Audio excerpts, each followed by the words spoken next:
So mga tol, buong akala po ng lahat, makakabalik na si Gervonta Tank Davis sa itaas ng ring matapos pong opisyal na mag-utos ang WBA na kailangan depensahan ni Tank Davis ang kanyang WBA Lightweight World Title dito sa mandatory challenger niyang si Floyd Scofield. Subalit ngayong araw nga lang mga tol, dumating na naman ang panibagong problema kay Tank Davis dahil pinaghahanap na naman po siya ng tagapagpatubad ng batas sa Maryland Law Enforcement sa paglabag ni Tank Davis sa probasyon. Yan pa rin po mga tol yung kasong kinasangkutan niyang domestic violence dito sa dati niyang ex-GF. So wanted na nga po si Tank Davis mga tol, at ang masaklap pa dyan, kapag nahuli si Tank Davis, wala itong piyansa. Kaya kapag naaresto po si Tank Davis mga tol, maaaring hindi siya makalaban sa boxing dahil hindi siya makakalabas ng kulungan.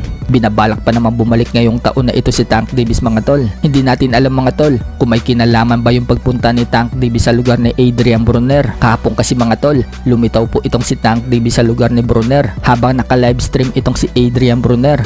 Ang isa pala sa probasyon, bawal mag-travel si Tank Davis sa ibang lugar. Kaya masaklap talaga ang nangyari ngayon sa karir ni Tank Davis. Samantala, naaresto naman po ang kasamahan ni Adrian Broner sa stream na si Dian the Great. Ang dahilan ng pag-aresto ay attempted robbery. Ayon po sa report mga tol, tinangka daw kunin ni Dian the Great ang phone ng babae at saktan ito habang kausap ni Broner yung babae. Dahil sa nangyari sa dalawang kaibigan ni Adrian Broner na sina Dian the Great at Tank Davis, tawang-tawa ngayon si Adrian Broner sa nangyari sa dalawa niyang kaibigan. Si Dian the Great na aresto habang si Tank Davis na isyuhan ng warrant of arrest sa parehong live stream nila. So imbis na mag-alala si Broner mga tol sa dalawa niyang kaibigan, grabe nga po yung tawa ni Broner habang kausap niya yung isa pang content creator. Sa kabilang banda naman mga tol, ang inaakala nga po ng karamihan na si Emmanuel Navarrete ang gustong labanan ni Vasily Lomachenko sa pagbabalik nito sa boxing ay hindi pala. Sa inilabas po kasing report mula sa boxing scene, napag-alaman po nila mga tol